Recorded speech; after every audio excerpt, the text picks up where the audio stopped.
Hello students. Now today I am going to continue the chapters which I taught you yesterday. कल जो chapter आपको पढ़ाया था उसकी रीडिंग को हम आगे की ओर बढ़ाते हैं.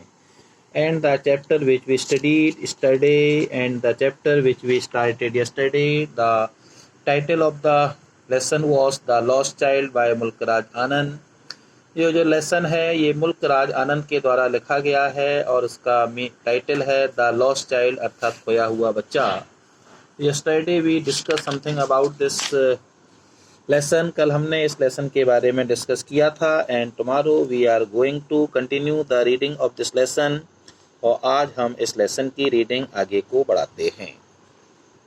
As they neared the village, the child could see many other footpaths full of throngs converging to the whirlpool of the fair. जैसे ही वे लोग माता पिता और बच्चा गांव के नज़दीक पहुंचते हैं तो बच्चा देख सकता था कि बहुत सारी जो सड़कें थीं, फुटपाथ थे जो कि लोगों से भरे हुए थे, वे सभी मेले की ओर बढ़ रहे थे.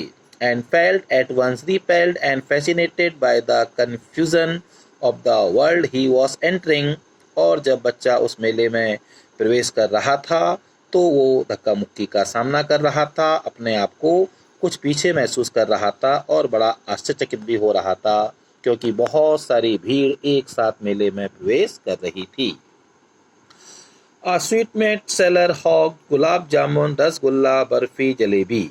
एक मिठाई बेचने वाला जो हॉकर था, दुकानदार था, वो चिल्ला रहा था gulab jamun, rasgulla, barfi, jalebi at the corner of the entrance, and a crowd pressed round his corner at the foot of an architecture of many colored sweets decorated with leaves of silver and gold.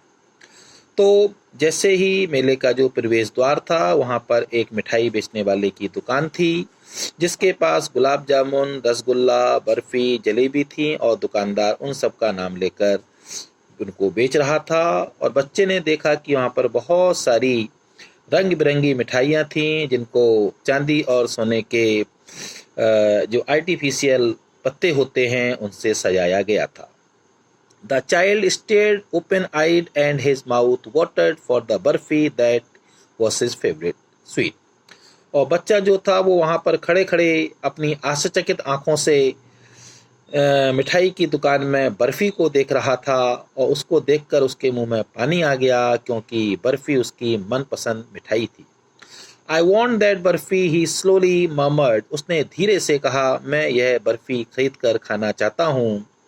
But he half knew as he begged that his plea would not be heeded because his parents would say he was greedy. लेकिन वो अच्छी प्रकार से जानता था कि यदि वह यह बात अपने माता पिता से कहेगा, मिठाई खरीदने के लिए अपने माता पिता से रिक्वेस्ट करेगा, तो उसके माता पिता उसकी प्रार्थना पर ध्यान नहीं देंगे और उसके माता पिता उससे कहेंगे कि वह एक लालची बच्चा है. So without waiting for an answer he moved on. इसलिए बिना किसी उत्तर का इंतजार किए बच्चा आगे की ओर बढ़ गया. A flower seller hawked. तभी एक वहाँ पर एक फूलों की माला बेचने वाला व्यक्ति चिल्लाता है, A garland of Gulmohar, a garland of गुलमोहर, गुलमोहर की माला खरीद लो, गुलमोहर की माला खरीद लो. The child seemed irresistibly drawn. और बच्चा जो था उसकी ओर आकर्षित हो गया. He went towards the basket where the flowers lay heaped and half murmured. और बच्चा जो था वो जो टोकरी जो मालाएं बेच रहा था, जो व्यक्ति फूलों की मालाएं बेच रहा था, उसकी टोकरी की ओर बढ़ता है और वहाँ पर देखता है कि बहुत सारे सुंदर फूलों की मालाएं एक के ऊपर एक रखी हुई थीं और वह धीरे से कहता है, I want that garland. मैं वह गुलमोहर की माला खरीदना चाहता हूँ. But he well knew his parents would refuse to buy him those flowers because they would say that they were cheap. लेकिन वो अच्छी प्रकार से जानता था कि उसके माता पिता उसके लिए वह सुंदर फूलों की माला नहीं खरीदेंगे, बल्कि वो उससे कहेंगे कि वे फूल बहुत पुराने हैं, वे फूल बहुत सस्ते हैं, वे फूल बहुत खराब हैं. So without waiting for an answer he moved on. इसलिए बिना किसी उत्तर का इंतजार किए बच्चा आगे की ओर मेले में बढ़ जाता है. A man stood holding a pole with yellow, red, green and purple balloons flying from it.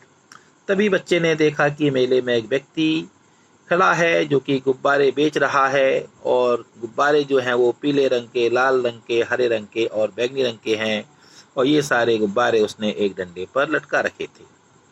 The child was simply carried away by the rainbow glory of their silken colors, and he was filled with an overwhelming desire to possess them all.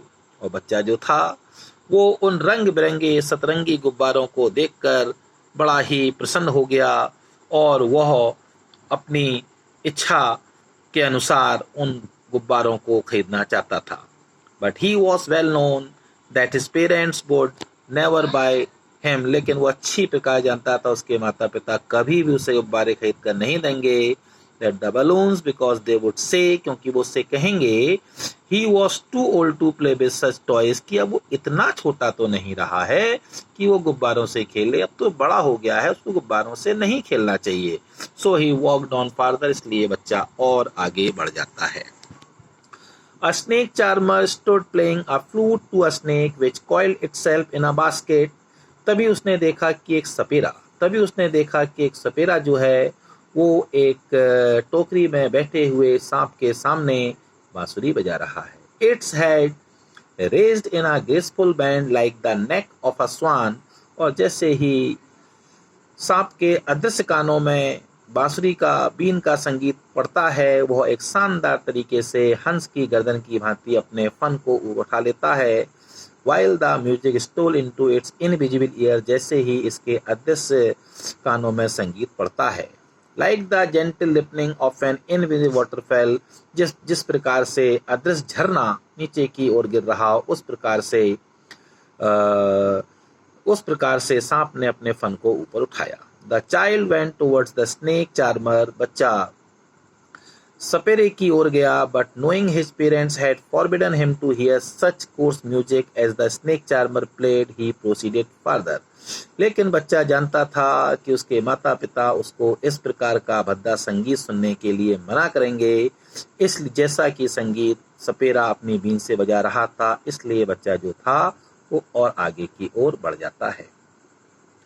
There was a roundabout in full swing. उसके बाद बच्चे ने देखा एक झूला बहुत जोरों से चल रहा है। Men, women and children carried away in a whirling motion shrieked and cried with dizzy laughter. और इस पर बैठे हुए स्त्रियां, पुरुष और बच्चे जो थे वो इस पर झूल रहे थे, चीख रहे थे, चिल्ला रहे थे, उनको हंसी भी आ रही थी, चक्कर भी आ रहे थे। The child watched them intently and then he made a bold request. बच्चा उनको लगातार देख रहा था उत्सुक होकर। इस बार उसने एक बोल्ड रिक्वेस्ट अपने माता पिता से कर ही दी। I want to go on the roundabout, please father mother. कृपया मम्मी पापा, मैं इस झूले पर हर हाल में झूलना चाहता हूँ। Dear student, this is all the reading for today. I will make it continue tomorrow. Have a nice day. Bye bye.